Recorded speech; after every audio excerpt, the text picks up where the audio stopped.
जय हिंद दोस्तों, सैनिक समाचारों में आपका हार्दिक स्वागत है। सबसे बड़ी खबर और खुशखबरी कि स्पर्श का नया डेटा, नया वर्जन आ रहा है और पेंशनर्स को कोई परेशान नहीं होगी। अपने डाटा को कैसे करेक्ट करना है, उसके साथ कैसे लिंक करना है, उसमें कैसे कंप्लेन करनी है, यानी एक ऐसा चीज जो आपका रिकॉर्ड, पीओआर, पीसीडीए और आप खुद एक दूसरे के साथ जुड़े होंगे और किस तरह काम करेगा, इसके बारे में बात करेंगे। दूसरी खबर, वन रैंक वन पेंशन पर नया मोड़, आखिर इंतजार होगा खत्म, देखते हैं बातें।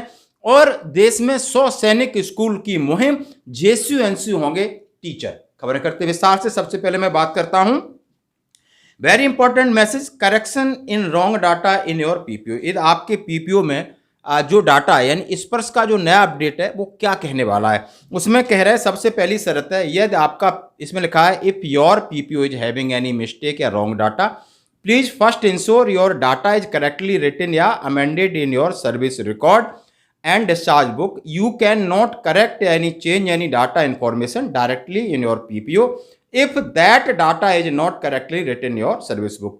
यानी आपका सर्विस रिकॉर्ड में जो डाटा है वो आपके डिस्चार्ज बुक में, उसके विपरीत यदि आपके पीपीओ में डाटा कुछ गड़बड़ है तो उसको अमेंड कर दिया जाएगा। दूसरी शर्त है, if you have got anything change या amended in your service record, please get a copy of any POR and get an endorsed discharge book by the secretary जिला सैनिक बोर्ड। यदि आपने कोई भी डाटा है वो रिकॉर्ड में चेंज कराया तो उसकी एक कॉपी लगाओ और अपनी सर्विस बुक में लगा के रखो, जिला सैनिक बोर्ड से सर्टिफाई करा सकते हो। If you have received any POR after changing या rectifying data in your service record, please do not apply for correction in PPO now. It is the responsibility is record office to update your data in PPO. यदि आपने अपने record of service में या discharge book में जो data आपने change कराया है उसको आपको पीपीओ के लिए कोई रिक्वेस्ट डालनी नहीं, वो ऑटोमेटिकली रिकॉर्ड और स्पर्श बीच में आकर के डाटा अपडेट आपके पीपीओ में हो जाएगा। PCD Allahabad has stopped sending corrigendum PPOs endorsing your amendment data. You will not get any corrigendum PPO या e PPO from PCD after correction of data. यानी अब पीसीडीए आपको कोई डाटा करेक्ट करने के बाद कोरिजेंडम पीपीओ या आपका दूसरा ईपीपीओ नहीं भेजेगा, आप अपने स्पर्श में लॉगिन करके जाके चेक कर सकते हो। PCDA will amend data directly in your Sparsh PPO on profile only. आपकी प्रोफाइल में डायरेक्टली अमेंड हो जाएगा, पीपीओ अब नहीं आएगा। ये शर्तें हैं।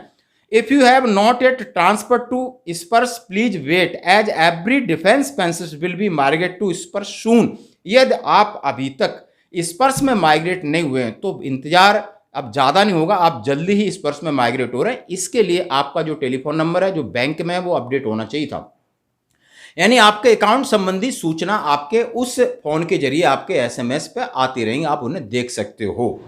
If you have already migrate then please log in your Sparsh profile and use edit button of Spurs and write correct data to change your existing incorrect data in profile Spurs PPO and submit your request online।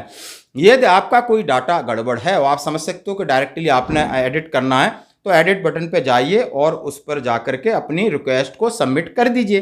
फिर आगे क्या होगा, please upload supporting document. इसके साथ आपने request की, उसके बाद सपोर्टिंग डॉक्यूमेंट भी अपलोड करना है स्पर्श के लिए, यानी आपके डिस्चार्ज बुक में या और कोई पार्ट वार्ट की कॉपी वो भी अपलोड कर दी, इसलिए ताकि वेरीफाई हो जाए। फिर क्या होगा, when you submit your request या correction of data you will be given a docket number which you can use track your request. आपको एक डॉकेट नंबर मिलेगा, आप अपनी रिक्वेस्ट को ट्रैक करते रहेंगे। इस पर system will send your request online to your record office and verify and approval. अब इस पर अमेंड करने से पहले इसको वेरीफाई करेगा, कहाँ भेजेगा, रिकॉर्ड ऑफिस में, कि भाई ये बंदा इंडिविजुअल डाटा करेक्ट करा रहा है और ये आपकी सीट लगाई जो आपने रिकॉर्ड नहीं दी, तो रिकॉर्ड बोलेगा यस।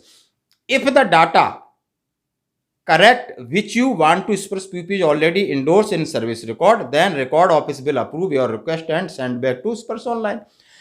रिकॉर्ड क्या करेगा, वो चीज को वेरीफाई करेगा और ओके कर देगा कि भाई ये बंदा का जो डॉक्यूमेंट लगाए हैं, अपलोड किए, वो सही है। स्पर्श विल अपडेट या amend wrong data and endorse correct data in Sparsh PPO and profile. अब आपकी प्रोफाइल में स्पर्श ऑटोमेटिक आपके डाटा को अमेंड कर देगा, आपको टेंशन लेने की जरूरत नहीं है।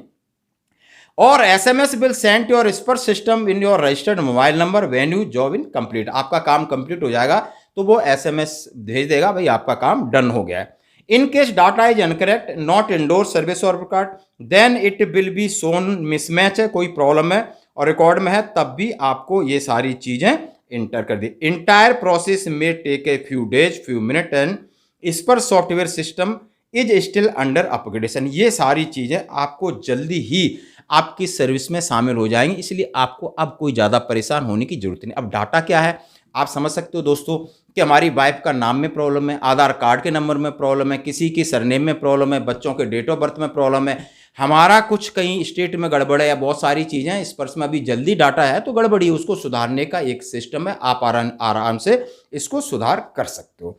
बढ़ते हैं अगली खबर की तरफ। हाँ जी दोस्तों, वन रैंक वन पेंशन लेकर के लड़ाई आखिरी दौर पर है दोस्तों, बिल्कुल आखिरी दौर पर है, और जिसके लिए आह्वान मैं सुन रहा हूं, आपके एक वीडियो दिखा रहा हूं, ये है वॉइस ऑफ एक्स सर्विसमैन के वीर बहादुर सिंह हैं, एयरफोर्स के हैं। देश के सभी पूर्व सैनिकों से, उनके परिवार के सदस्यों से और देश के तमाम संगठनों से यह अपील कर रहा हूं, आग्रह कर रहा हूं कि 17 सितंबर 2023 हुड्डा ग्राउंड रिवाड़ी हरियाणा जरूर पहुंचे।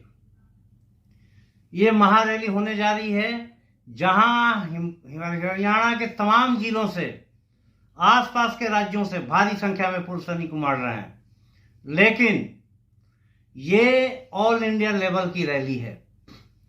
इसमें सभी राज्यों के प्रतिनिधि अवश्य पधारें। ये किसी एक व्यक्ति, एक पार्टी, एक जिला, एक राज्य का आंदोलन नहीं है, क्या रैली नहीं है, ये सभी सैनिक संगठनों का, सभी पूर्व सैनिकों का, सभी राज्यों का, सभी देश के सभी जिलों की रैली है, इसलिए अपनी उपस्थिति जरूर दर्शाएं। ये आपका इक्वल एमएसपी का भी केस कोर्ट में लड़ रहे हैं, और इन्होंने रामलीला मैदान पर भी खुद की आगे रह करके इन्होंने एक रैली कराई थी, और अभी सहयोग कर रहे हैं। जो सैनिक एकता रैली 17 सितंबर रेवाड़ी में होने वाली, उसके लिए आह्वान कर रहे हैं। उसके साथ ही सुरेंद्र पहलवान जी हैं, जो दिल्ली फौजियों से भूतपूर्व सैनिकों के अध्यक्ष हैं, पूरी तन मन और धन से लगातार कोशिश कर रहे हैं, लोगों को इकट्ठा कर रहे हैं, ताकि क्या करना पड़ेगा कि माननीय प्रधानमंत्री जी को ये बताया जाए, याद दिलाया जाए, दिखाया जाए, दर्शा जाए, समझा जाए, मनाया जाए और चेताया जाए कि आपने बड़ी बड़ी घोषणाएं की थी कि वन रैंक वन पेंशन सिपाही को मिलेगी, हवलदार को मिलेगी, प्रेमेचर को मिलेगी, और इतना पैसा मैं दे रहा हूं, सब कुछ आपने किया, चुनावी मुद्दा बनाया, चुनाव जीत गए, एक बार आप प्रधानमंत्री बन गए, फिर दूसरी बार प्रधानमंत्री बन गए, फिर तीसरी बार भी प्रधानमंत्री बन जाओ, लेकिन हमारा क्या, हमारी मुद्दों का क्या होगा, हम किसके ऊपर आस लगाएं? तो ये दौर है उनके ऊपर दबाव बनाने के लिए, क्योंकि आज की सरकार दबाव मांग रही है, और सैनिकों को उन्होंने अच्छे से इस्तेमाल किया, तो अब सैनिकों का काम है कि उनको भी इस्तेमाल करना सीख लें। और इसके लिए आपने एकजुट होकर 17 सितंबर को महारैली के लिए आपने सैनिक एकता रैली के लिए रेवाड़ी में पूरा का पूरा आपने सहयोग करना है। ये वीडियो और ये न्यूज, ये आर्टिकल मैं आपके साथ शेयर कर रहा हूं कि लगातार अभी बारिश हो रही है, मौसम में गर्मी है, लेकिन ये लोग डटे हैं और अपने काम में लगातार आगे प्रयास कर रहे हैं। हम सब के लिए दोस्तों, सबके भले के लिए, कोई किसी से फीस नहीं ले रहा है, बस आपने सहयोग करना है, चाहे सोशल मीडिया पे करो, जाके करो, कैसे भी करो, ट्विटर पे करो, लेकिन आपने लगातार इस चीज का करते रहना है। आखिरी खबर, यानी दोस्तों 100 सैनिक स्कूल, और वो भी है under public private proportional system के, यानी पीपीपी सिस्टम के तहत 100 सैनिक स्कूल पूरे देश के अंदर स्टेब्लिश किए जाएंगे। 18 ऑलरेडी रिकमेंड कर दिए हैं, यानी रक्षा मंत्रालय की संसदीय समिति ने इसकी मंजूरी दे दी है। 18 चल रहे हैं, 18 का अप्रूवल हो गया है, और धीरे धीरे आपने बोला है कि 17वीं लोकसभा के खत्म होते होते इन सब की घोषणा होगी। और सबसे बड़ी बात है, उसमें सैनिकों के बच्चों को स्कॉलरशिप का भी मौका है, सीट का भी मौका मिलेगा, और साथ ही उन्होंने सबसे बड़ी बात की कि जेसीयू टीचर होंगे। उन्होंने कहा हाँ, एजुकेशन कोर के, आर्मी एजुकेशन कोर के जेसीयू और एनसीयू उसमें टीचिंग का करेंगे। इस बात का ये बहुत बड़ी पहल है, ताकि देश के अंदर सब लोग इस सैनिक पैटर्न पे ही पढ़ाई करें, और सैनिकों को लिए भी इसका एक फायदा है कि उनके बच्चों को कंसेशन मिले, और सैनिक के बच्चों को आर्मी के अंदर अफसर बनने का मौका मिले, या एयरफोर्स में जाएं, नेवी में जाएं। इस तरह की पहल, ये जो मैं आर्टिकल आपके साथ शेयर कर रहा हूं। आज की खबर में इतना ही, बने रहिए हमारे साथ। जय।